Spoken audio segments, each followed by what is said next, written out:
This is the story of Masaru catching the most challenging fish. Some people spend a fortune to rent a cruiser to go fishing. Even if they devote all their holidays, money, and countless hours, most people never catch one.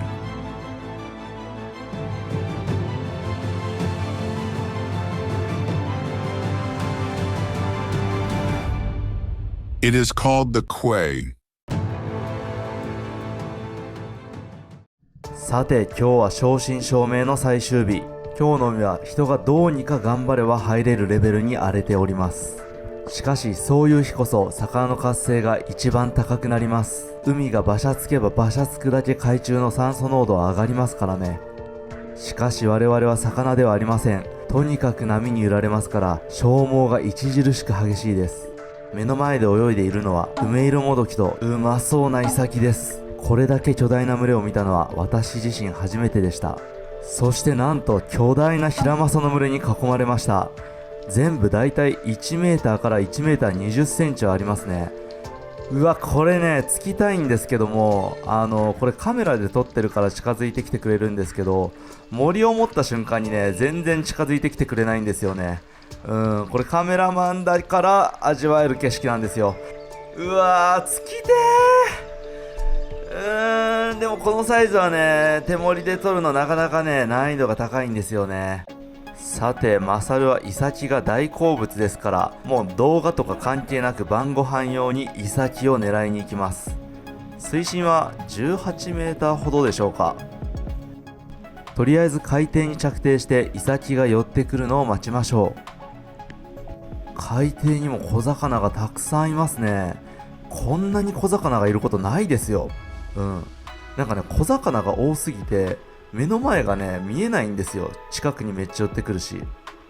イサキはどうやら近づいてきてはくれなそうなので僕の方から接近していきます。いやこれは景色が綺麗すぎるわ。もうこれ魚の楽園オールブルーでしょう。でも狙っていきます。これ全部イサキですよ。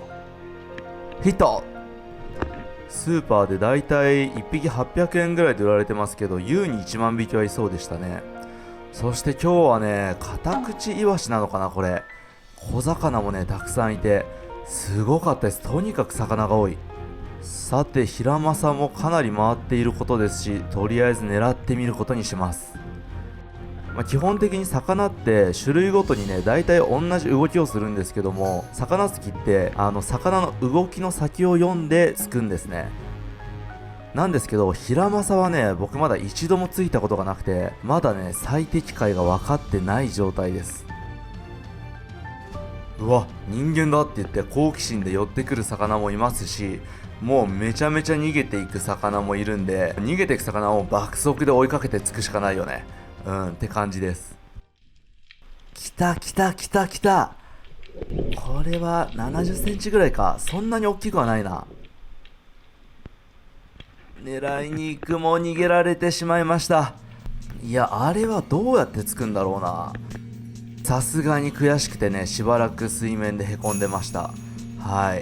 という感じで海を漂ってるとですね、同様に海を漂ってる生物に遭遇しました。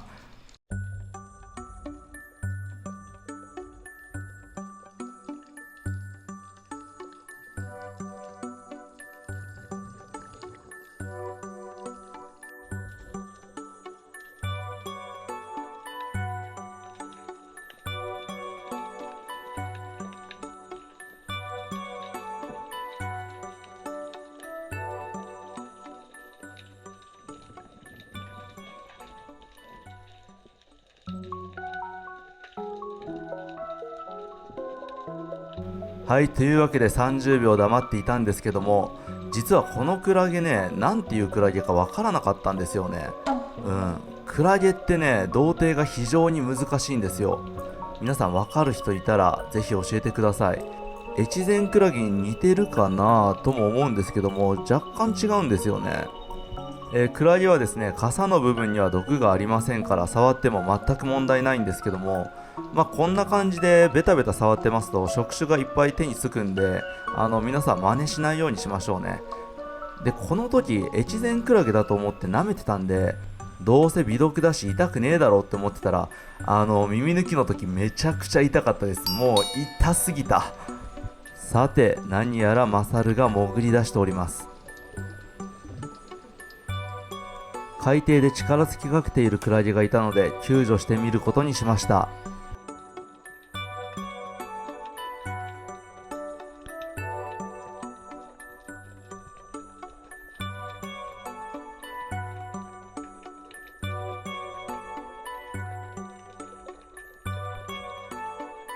今回捕獲する器具がなかったんですけども、次回このクラゲまたいたら食べてみようと思います。どんな味なんでしょうね。僕結構ねクラゲ好きなんですよ。はい、手に触手がたくさんついておりますね。さて、今回はですね、イシダイを食べてみたいと3件受けておりますので、パパッと3匹イシダイをついていきます。海藻を食べて油断しているイシダイにヒット。こいつは50センチぐらいのいいサイズですね。さて、脳天締めと血抜きをしていきます。なんかね、イシダイって5、60センチの個体になると締めるとしましま模様が消えるんですよね。さて、どんどん狙っていきましょう。今度は海底15メートル付近でしょうか。左右にひらひらと泳いでおりますので、こっちを向いた瞬間にぶち込んでやりましょう。ヒット。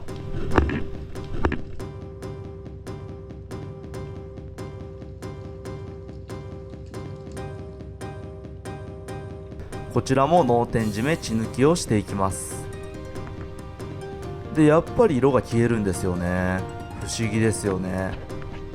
さて、今度はイシダイの好奇心を利用して魚をついていきましょうか。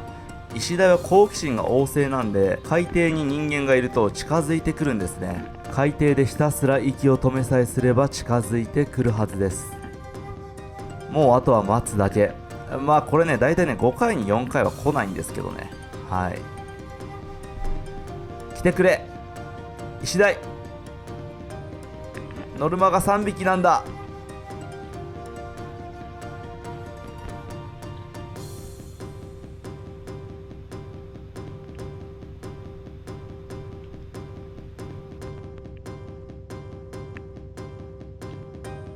来た来た。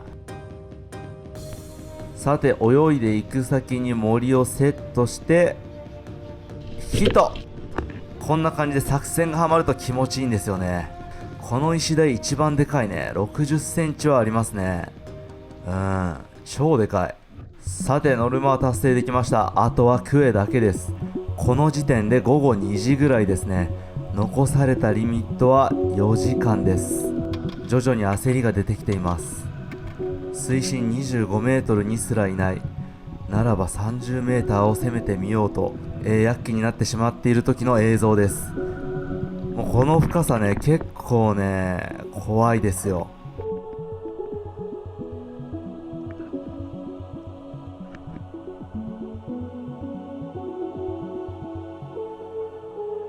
海底が一切見えてきません。クエに出会えるかもしれない、その一心だけで潜っています。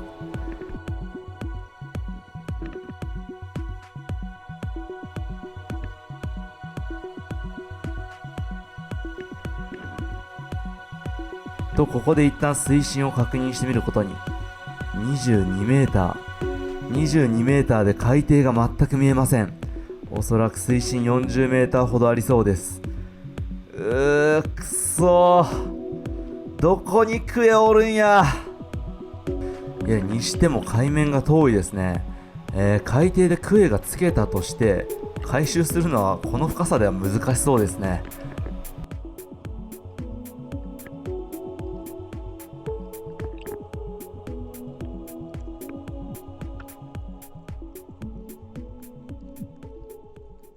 と、ここでなんとついにクエを発見しました。とりあえずクエが海藻の中に入っていくところが見えました。早く息を整えて潜ります。さて、クエ自体は見失っている状態ですが、なんとか発見できてほしいな、これで。頼む。てか4日間意味わからんぐらい潜ってようやくですよ。ようやくです。マジでクエいろ。いや絶対に見つける。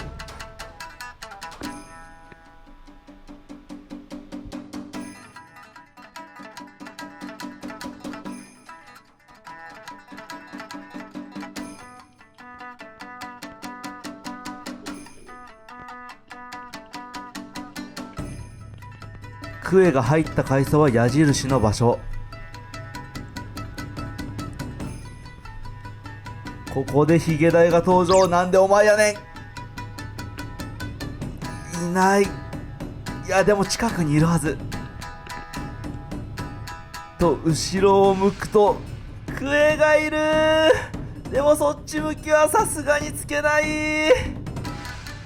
多分6キロぐらいですね。はい。今スマホで見てる人全員がいやクエどこにおんねんって思ったと思うんですけど、いやもう本当にクエって見えないんですよ。擬態してるのか何なのかよくわかんないけど、もう岩にしか見えないのよ。くそダメか。いやー、一旦落ち着いて水面で待ってクエの姿を確認してから突きに行けば。つけてましたね。悔しいな。まあでもあれ30キロないからね。そしてまた1時間ほどクエを探し続けました。ここでまさかのカズ兄がクエを見つけました。時間的にはラストといったところでしょう。来る直前まで見える。ちょっと待ってください。駅整えます。時刻は16時過ぎ。もはや息も持たなくなり、息は1分が限界です。なんとか勝負を決めたいところ。絶対に取りたい。それでは潜行開始です。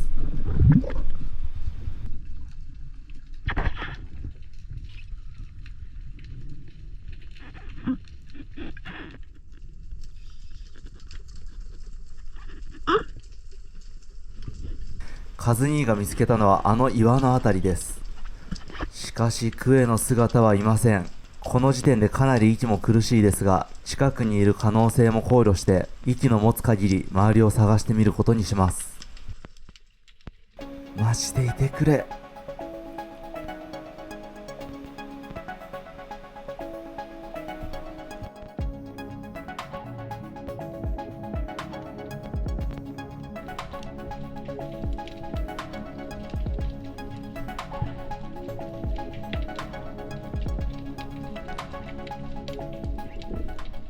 いっただがここでマサルの視界には最初に見つけた個体の優に4倍はありそうなクエを見つけております。こいつだ。さらに奥にはもっとでかいやつが。穴に入る前につけるか。遅いわマサル。何してんだよマサル。今のはいけたぞ。おい、このクエが振り向く寸前につけばつけてましたね。こいつ15から18キロぐらいありますよ。合計4日間にわたってひたすら潜り続けてきました。そして最大にして最高のチャンスを逃してしまいました。時刻は16時半。猶予はあと1時間半です。もはやクエは絶望的です。しかし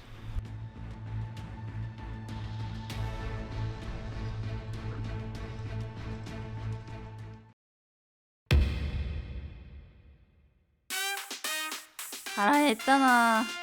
そういえばやばい漁師にもらったやつ美味しいのかな。なんだこの食べ応えは。硬さが常時を逸している。噛めば噛むほど溢れ出す旨味という名の爆弾が口の中で爆発して止まらねえ。しかもこれで太らないだって。ダイエット中の私でも食べれるの最高すぎる。美味しい。